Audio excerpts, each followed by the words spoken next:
welcome to the San Diego Community College Football Report. I'm Ramon Scott and I'm joined by EastCountySports.com's Dave Dickens. Dave, we've got 3 matchups involving our 4 teams this week. 2 teams are going to play each other. It's going to be at 3 p.m. at Grossmont High School this week. The Palomar Comets are going to come down to take on the Grossmont Griffins.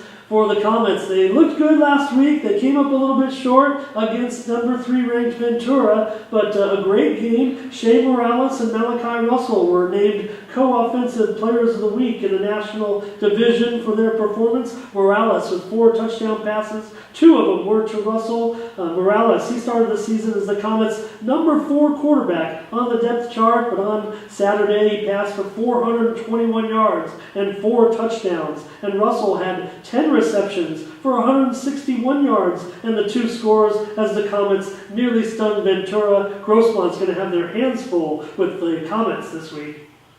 Yeah, I think so. In Grossmont, the way they had a pretty tough outing against the Olympians last week for Mesa's homecoming.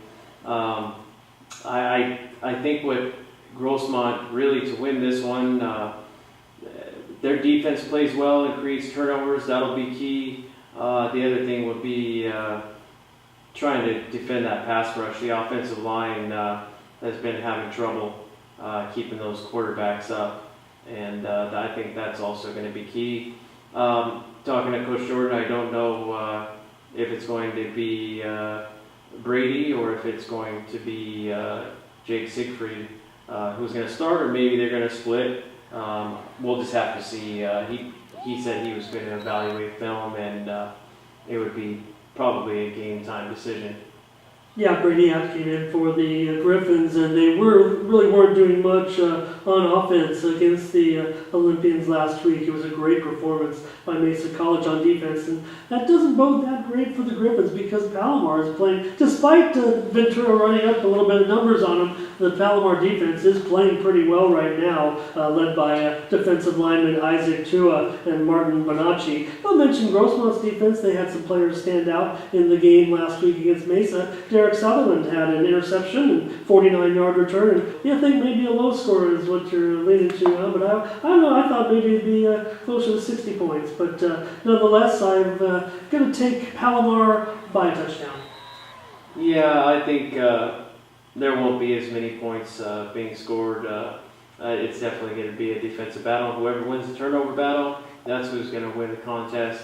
And really, at this point, I know it's only a couple of games into the season, but I think Grossmont is in desperate need of getting a W to compete for any postseason possibilities. And I think like I said, it's going to be a turnover battle, and I think it's going to be, unfortunately, it's going to be Palomar by 7. Yeah, well, the game is still closely rated, so I think the Griffins still have a good shot in the contest.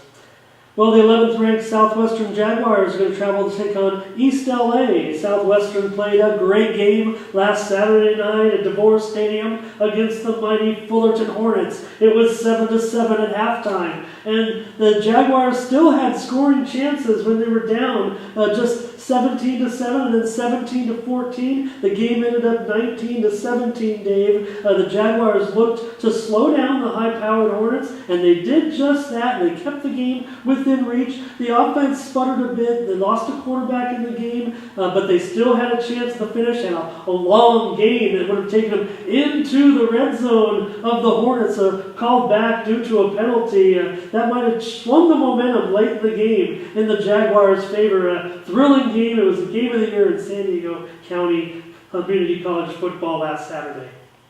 Yeah, I think that was probably the best plan of action too, and that's exactly what Carberry said. He said we wanted to slow down the tempo, and for the most part they were successful. I even asked him if he was at that point interested in putting Thomas Fishburne into the game, and he thought about it and put him in there, but really not too much going on coming off the bench. So of course he took him out after that. I don't think it was so much that he didn't think that he could.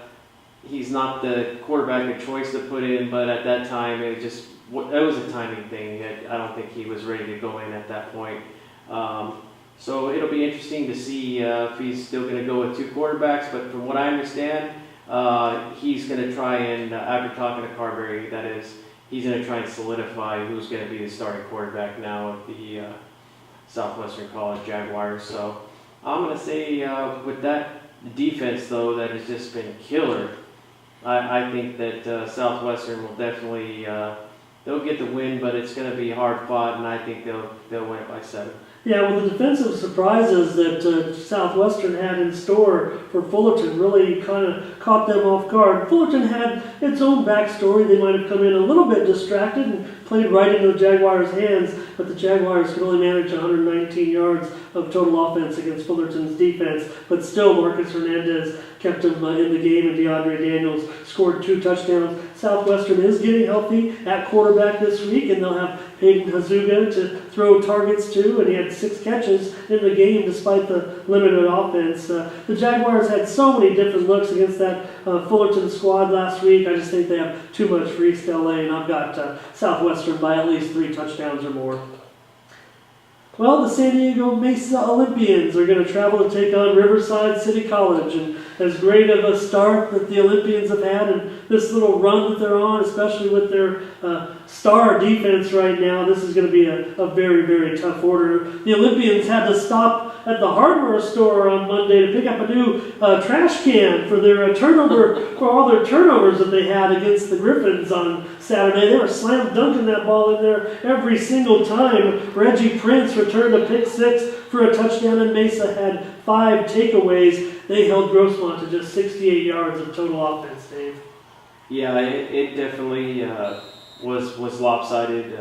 Pretty much that whole game. Mesa was just way too much. Definitely a ferocious defense. And we look at what they did with Golden West.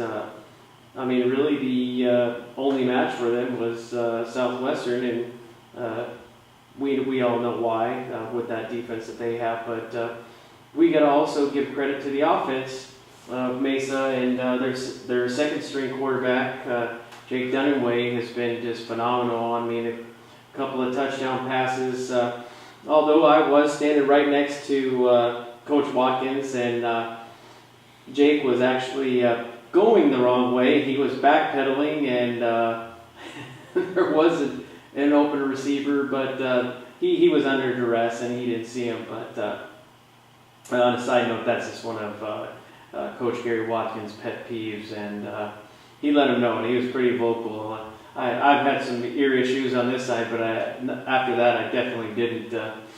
But with that being said, I think that Mesa's going to go up there. They do have a tall order against Riverside. As we've talked about before, they could field a couple of squads up there with the amount of people they have on their roster.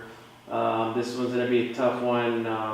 Although Mesa has played well, I think this is going to be possibly their second loss of the season, and I'm going to take Riverside by 3 touchdowns. Sure, Riverside City is looking great right now. They're coming off a 47-0 win at Long Beach City, and that was on the road. So Jake Dunaway, you mentioned, he looked great in that game, and he threw 2 touchdown passes to DeJon Smith and completed 8 more to Dominic McManus. But this is just going to be a tall order, and I like Riverside by at least 3 touchdowns. All right, well, thanks for joining us on the San Diego Community College Report. For Dave Dickens, I'm Ramon Scott, and join us next week.